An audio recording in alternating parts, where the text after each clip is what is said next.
SSC CHSL क्या होता है? एसएससी सीएचएसएल क्या है? एसएससी सीएचएसएल से क्या क्या नौकरियां लगती हैं, किन किन डिपार्टमेंट्स में नौकरियां लगती हैं, इसकी भर्ती कैसे होती है, इसकी वैकेंसी कब और कितनी निकलती है, एग्जाम पैटर्न क्या है, सिलेबस क्या है, एजुकेशन क्वालिफिकेशन क्या चाहिए, हाइट, चेस्ट, वेट यानी कि फिजिकल स्टैंडर्ड्स क्या चाहिए, एज लिमिट क्या चाहिए, क्या सैलरी होगी, क्या पावर्स होंगी, क्या प्रमोशंस होगी, कैसा करियर रहेगा, उन डिपार्टमेंट्स में जाकर आपको काम क्या करना होगा, क्या क्या पावर्स हैं, यानी कि जितनी भी चीजें एसएससी सीएचएसएल से रिलेटेड आपके माइंड में, आपके दिमाग में आ सकती हैं, वो सारी चीजें मैंने आज की वीडियो में इकट्ठी करके उन सब चीजों को क्लब करके आपके लिए एक शानदार वीडियो बना दी है। जो डाउट्स मेरे माइंड में आ सकते थे, जो डाउट्स आपने मुझसे कमेंट में, मैसेजेस में पूछे थे, उन सबको इकट्ठा करके एक बहुत ही शानदार वीडियो बना दिया। इस वीडियो को अगर आपने पूरा देख लिया, आपके दिमाग में एसएससी सीएचएसएल के रिगार्डिंग एक भी डाउट नहीं रह जाएगा। आप खुद वीडियो देखने के बाद कहोगे कि हाँ यार क्या वीडियो बना दी, ऐसी वीडियो आपने कभी नहीं देखी होगी। आपने सीएचएस से रिलेटेड बहुत वीडियोस देखी होंगी, बट जितनी कंप्लीट इंफॉर्मेशन इस वीडियो में दी गई है उतनी इंफॉर्मेशन आपको अलग अलग 10 वीडियोस में भी नहीं मिलेंगी। मैंने कुछ भी नहीं छोड़ा, हर चीज को इस वीडियो में बता दिया। सीएचएसएल से रिलेटेड एक एक चीज आपको इस वीडियो में पता चल जाएगी। वीडियो को पूरा देख लो एंड तक, आपके मन में कोई भी डाउट नहीं रह जाएगा। अगर 12th पास करने के बाद आपको CBI, ED, GST, income tax जैसे शानदार डिपार्टमेंट्स में सरकारी नौकरी चाहिए ना, तो सीएचएसएल ही वो पेपर होता है। हम अभी उसको डिटेल में डिस्कस करेंगे। मेरा नाम निशांत कपूर है। मैंने अपने फर्स्ट अटेम्प्ट में एसएससी सीजीएल को क्रैक करके, जो मेरी फर्स्ट प्रेफरेंस थी, मुझे वो मिल गई थी। मैंने सीपीओ का पेपर भी दिया था। सीपीओ में मेरे फर्स्ट अटेम्प्ट में 200 में से 172 नंबर आए थे प्रीलिम्स में। तो मुझसे बेटर आपको कोई नहीं बता पाएगा, मुझसे बेटर आपको कोई एक्सप्लेन नहीं कर पाएगा। मैंने कोशिश करी है कि आपके सारे डाउट्स क्लियर कर दीजिए। देखो, एसएससी यानी कि स्टाफ सिलेक्शन कमीशन, एसएससी अलग अलग लेवल्स के पेपर करवाता है। 10th level, 12th level, graduation level. 10th level जैसे कि SSC MTS, SSC GD. 12th level जैसे कि SSC CHSL, SSC steno. Graduation level जैसे कि SSC CGL, SSC CPO. But आज की वीडियो में हम मेन डिस्कस करने वाले हैं सीएचएसएल के ऊपर। बाकी और जितनी भी चीजें हैं उन सब के ऊपर भी मैंने डिटेल वीडियोस बनाई हुई हैं। आपको मैं डिस्क्रिप्शन में लिंक दे दूंगा, अगर आप देखना चाहो वो सब वीडियोस भी देख लेना, आपको सारे के सारे डाउट्स क्लियर हो जाएंगे। देखो, आप कभी भी किसी भी सरकारी डिपार्टमेंट में जाओगे ना, आप किसी भी सरकारी ऑफिस में जाके देखना सेंट्रल गवर्नमेंट की, तो वहां जनरली आपको 4 अलग अलग लेवल के ऑफिसर्स मिलेंगे। सबसे पहले तो जो सीनियर मोस्ट ऑफिसर्स मिलेंगे वो आपको वो लोग मिलेंगे जो यूपीएससी को क्रैक करके आए हैं, जैसे कि आईएएस, आईपीएस, आईआरएस, ये रैंक के ऑफिसर्स। उसके बाद जो सेकंड लेवल पर आपको मिलेंगे वो आपको ऑफिसर लेवल मिलेंगे जो एसएससी सीजीएल क्रैक करके आए हैं। जैसे कि अगर आप जीएसटी डिपार्टमेंट में जाएं, इनकम टैक्स डिपार्टमेंट में जाएं, तो जो इंस्पेक्टर रैंक आपको मिलेगी वो एसएससी सीजीएल से आई है। उसके बाद जो आपको थर्ड लेवल पर मिलेंगे वो आपको मिलेंगे असिस्टेंट लेवल या क्लैरिकल लेवल। ये वो लोग होंगे जो एसएससी सीएचएसएल को क्रैक करके आए। उसके बाद फोर्थ लेवल पर आपको मिलेंगे जो एमटीएस होंगे, जो एसएससी एमटीएस या इस लेवल का कोई पेपर क्रैक करके आया, जो मल्टीटास्किंग स्टाफ होंगे। तो जो सीएचएसएल है उसको कह सकते हैं कि यूपीएससी के बाद अगला नंबर सीजीएल का और उसके बाद अगला नंबर सीएचएसएल। इसकी वैकेंसीज हर साल निकलती हैं, आप ऑनलाइन चेक कर सकते हो एसएससी की ऑफिशियल वेबसाइट पर। हर साल इसकी वैकेंसीज आती हैं, आप उसका फॉर्म फिल कर सकते हो। देखो, फॉर्म फिल करने वाले लोग बहुत ज्यादा होते हैं, बहुत लाखों लोग इसका फॉर्म फिल करते हैं। तो आपको वो देखकर डरना नहीं है, घबराना नहीं है, क्योंकि जो एक्चुअल जो सीरियस एस्पिरेंट्स होते हैं वो बड़े लिमिटेड से होते हैं, बहुत लिमिटेड एस्पिरेंट्स होते हैं जिनमें एक्चुअल कंपटीशन होगा, जो सीरियसली पढ़ाई कर रहे हैं। ये सब ना सरकारी नौकरी चाहिए सबको, सुनने में सबको अच्छा लगता है, सुनने में सबको मजा आता है कि ये स्ट्रेटजी ऐसे पढ़ लेंगे, ये नौकरी मिल जाएगी, वो नौकरी मिल जाएगी।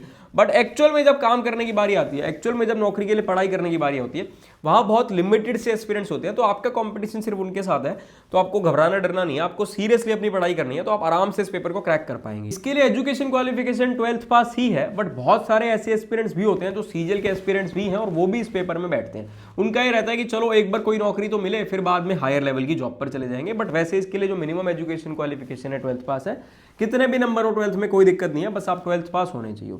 अब इसके थ्रू क्या क्या नौकरियां लगती हैं उसके बारे में डिस्कस करेंगे, बट उससे पहले एक बार इसका एग्जाम पैटर्न डिस्कस कर लेते हैं। जो इसकी एज लिमिट है वो मोस्टली नौकरियों के लिए 18 से 27 साल है।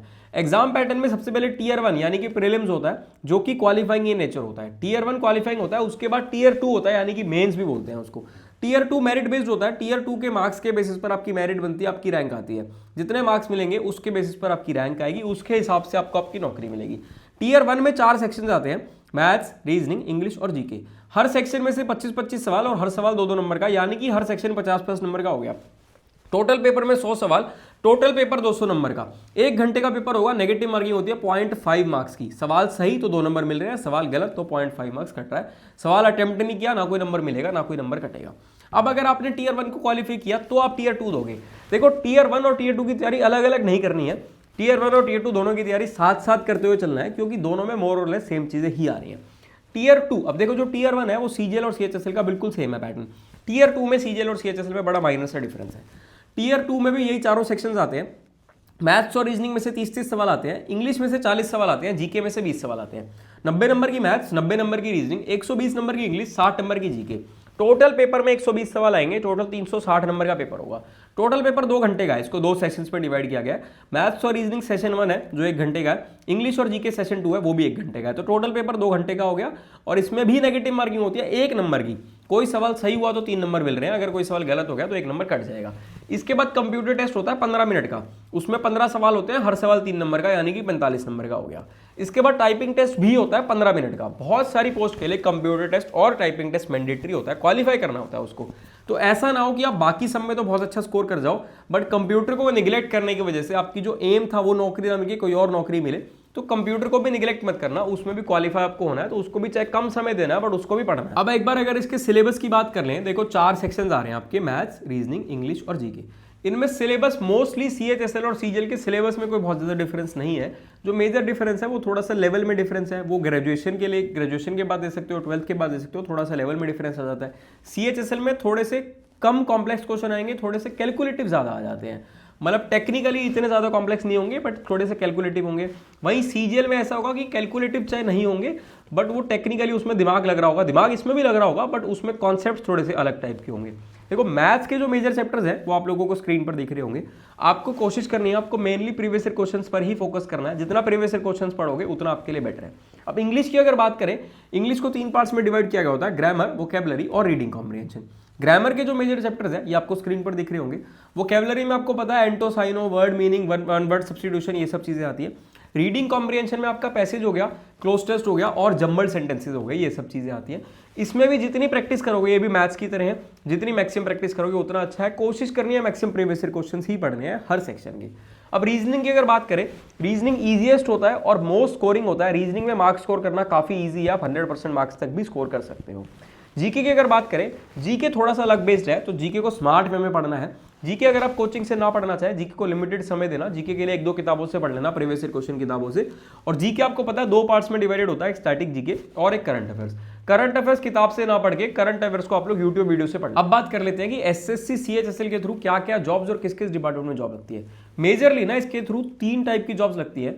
एक एलडीसी यानी कि लोअर डिवीजन क्लर्क, एक जेएससी यानी कि जूनियर सेक्रेटेरिएट असिस्टेंट और एक डीईओ यानी कि डाटा एंट्री ऑपरेटर। ये नौकरियां आपकी मोस्टली सभी सेंट्रल गवर्नमेंट डिपार्टमेंट्स में लगती हैं। हर डिपार्टमेंट की हर साल वैकेंसीज निकलती हैं कि किस में कितनी कितनी, किस पोस्ट की कितनी कितनी वैकेंसी है, किस डिपार्टमेंट में कितनी कितनी वैकेंसी है। जैसे सीबीआई हो गया, जीएसटी हो गया, इनकम टैक्स हो गया, ईडी हो गया, सेंट्रल गवर्नमेंट मिनिस्ट्रीज होगी, सेंट्रल गवर्नमेंट के जितने भी डिपार्टमेंट्स हैं ऑलमोस्ट सभी डिपार्टमेंट्स पे नौकरियां लगती हैं। आप सीजीएल के थ्रू भी इन डिपार्टमेंट्स में लगते हैं, सीएचएसएल के थ्रू भी इन डिपार्टमेंट्स में लगते हैं, यूपीएससी के थ्रू भी इन डिपार्टमेंट्स में लगते हैं। डिफरेंस क्या रहता है? डिफरेंस रहता है लेवल का और रैंक का। अब सीएचएसएल के थ्रू जो आपकी तीनों नौकरियां हैं, जो आपकी एलडीसी और जो जेएससी है, ये आपकी 1900 ग्रेड पे की नौकरी है और इनमें इनिशियल सैलरी लगभग 37,000 के आसपास रहती है। और जो डाटा एंट्री ऑपरेटर है ये 2400 ग्रेड पे की सैलरी है और उसमें इनिशियल सैलरी लगभग 40,000 के आसपास है। अगर आप एलडीसी लगते हैं यानी कि 1900 ग्रेड पे की नौकरी पर लगते हैं तो आप लगभग 8 से 10 साल की प्रमोशन के बाद यूडीसी बन सकते हैं, जो कि 2400 ग्रेड पे की नौकरी होती है। फिर और 8 से 10 साल की प्रमोशन के बाद आप लोग एएसओ बन सकते हैं, जो कि नॉन गस्टेड 4600 ग्रेड पे की नौकरी होती है। इसके बाद अगर आप डिपार्टमेंटल एग्जाम क्रैक करते हैं तो आप लगभग 5 साल के बाद सेक्शन ऑफिसर भी बन सकते हैं, जो कि 4800 ग्रेड पे की गस्टेड ऑफिसर की नौकरी होती है। अगर आप सीजीएल के थ्रू आते हैं तो आप डायरेक्टली एज एएसओ आते हैं। अगर आप डाटा एंट्री ऑपरेटर आते हैं तो आप अपनी फर्स्ट प्रमोशन से आप इससे प्रमोट होकर के जूनियर अकाउंट ऑफिसर बन सकते हैं। उसके बाद नेक्स्ट प्रमोशन से आप लोग असिस्टेंट अकाउंट ऑफिसर बन सकते हैं और अगर उसके बाद आपको और प्रमोशन मिलती है तो आप लोग अकाउंट्स ऑफिसर भी बन सकते हैं। इस नौकरी में आपको बहुत शानदार पर्क्स भी मिलते हैं। देखो सरकारी नौकरी तो है, जॉब सिक्योरिटी है ही, सोशल रिस्पेक्ट है ही, साथ में और बहुत सारे पर्क्स हैं, जैसे मेडिकल रीइंबर्समेंट सबको मिल जाती है, किड्स की फीस की जो स्कूल की फीस है उसका रीइंबर्समेंट मिल जाता है, एलटीसी यानी कि घूमने के लिए भी आपको रीइंबर्समेंट मिल जाती है और दुनिया भर के पर्क्स हैं, बैग अलाउंस मिल जाता है, बहुत सारे अलाउंसेज हैं जो आपको मिल जाते हैं। तो फायदे ही फायदे हैं, नुकसान कोई नहीं है। बाकी जो लोग फिजिकल स्टैंडर्ड्स और फिजिकल टेस्ट के बारे में पूछते हैं तो एज सच कोई प्रिस्क्राइब्ड फिजिकल टेस्ट इसका नहीं है। बेसिक जो आपके मेडिकल टेस्ट होते हैं वो हर सरकारी नौकरी के लिए होते हैं कि आपके बेसिक मेडिकल टेस्ट होंगे, आपको कोई मेजर ऐसी कोई सीरियस बीमारी नहीं होनी चाहिए, आप एक फिजिकली मेंटली एक स्टेबल इंसान, एक फिट इंसान होने चाहिए, आपको कोई दिक्कत ना हो, कोई बीमारी ना हो। जो लोग इसकी प्रिपरेशन के बारे में पूछते हैं उसके लिए मैंने आपको बता ही दिया कि मेजर, मैंने आपको सिलेबस बता दिया, मोस्टली जो इंपॉर्टेंट सिलेबस है, मेजर सिलेबस है। मेन आपको फोकस रखना है प्रीवियस ईयर क्वेश्चंस पर। आप कोचिंग लगाना चाहो तो कोचिंग लगा लो, कोचिंग से पढ़ो, फिर अपने नोट्स बनाओ, फिर प्रैक्टिस करो, मॉक टेस्ट लगाओ, रिवीजन करो, but focus previous year questions पर ही रहना चाहिए। जितने ज्यादा प्रीवियस ईयर क्वेश्चंस पढ़ोगे उतना आपके लिए बेटर है। एक प्रॉपर स्ट्रेटेजी बनाओ, इधर उधर 20 लोगों को फॉलो मत करो, बहुत 20 तरीके की किताबें मत लाओ, किसी को एक को गुरु बनाओ, उसको फॉलो करो, उसकी सुनो, लिमिटेड से किताबों से पढ़ो, लिमिटेड से रिसोर्सेज से पढ़ो, उन्हीं किताबों को बार बार पढ़ो, प्रीवियस ईयर क्वेश्चंस मैक्सिमम पढ़ो, मैक्सिमम रिवीजन लगाओ और कंसिस्टेंट रहो, डेली पढ़ाई करो। ऐसा नहीं होना चाहिए कि एक दिन पढ़ रहे हो फिर 4 दिन गैप आ गया। बाकी आज की वीडियो स्ट्रैटेजी के ऊपर नहीं थी, आज की वीडियो एसएससी सीएचएसएल क्या होता है इस पर थी, जो मैंने डिटेल में आपको बताया। फिर भी कोई भी डाउट हो कमेंट में या इंस्टाग्राम पर मेरे से पूछ लेना, और स्ट्रैटेजी पर अगर डिटेल वीडियो चाहिए तो कमेंट कर देना, उसके लिए एक अलग वीडियो ले आएंगे।